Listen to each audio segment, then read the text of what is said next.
Au cœur de ce centre de recherche unique en son genre, ingénieurs, chercheurs et entrepreneurs africains testent de nouvelles techniques de conservation des produits agricoles. Leur objectif est de prolonger la durée de vie des fruits et légumes, réduire le gaspillage et offrir des alternatives propres à la réfrigération traditionnelle. Une approche verte essentielle pour un continent qui dépend à plus de 60% de l'agriculture vivrière. Cette chambre froide, alimentée par l'énergie solaire, offre des services de réfrigération sans dépendre des combustibles fossiles ni de l'électricité du réseau.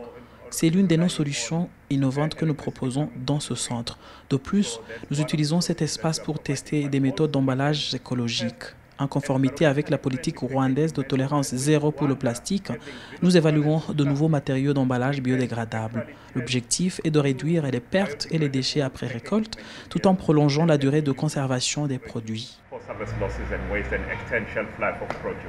Chaque année, l'Afrique subsaharienne subit des pertes et des denrées alimentaires estimées à plus de 4 milliards de dollars, principalement dues au manque d'infrastructures de chaîne du froid, selon l'Organisation des Nations Unies pour l'alimentation et l'agriculture.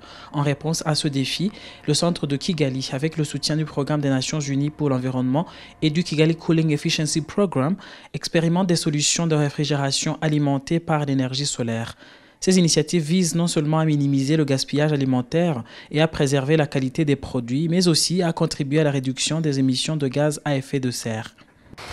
Il y a aussi dans la chaîne de froid pour le médical, pour tout ce qui est vaccin, pour tout ce qui est médicaments qui doivent être rangés dans le froid. Ça aussi, on le fait avec le solaire. Et c'est d'autant plus facile parce que vous savez que dans certaines régions qui sont loin, soit ils n'ont pas accès à l'électricité ou ils ont accès à l'électricité par intermittence. Ce qui fait que quand la chaîne de froid est rompue, tout est gaspillé. Par exemple, pour les vaccins, on sait qu'il y a 25% de pertes de vaccins à cause d'une bonne partie chaîne de froid. Il y a d'autres raisons, mais une bonne partie sont liées à la chaîne de froid.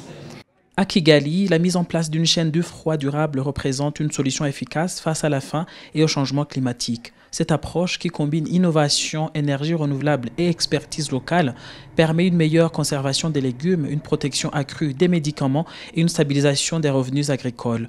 L'Afrique se forge ainsi un chemin autonome vers une sécurité alimentaire et sanitaire pérenne.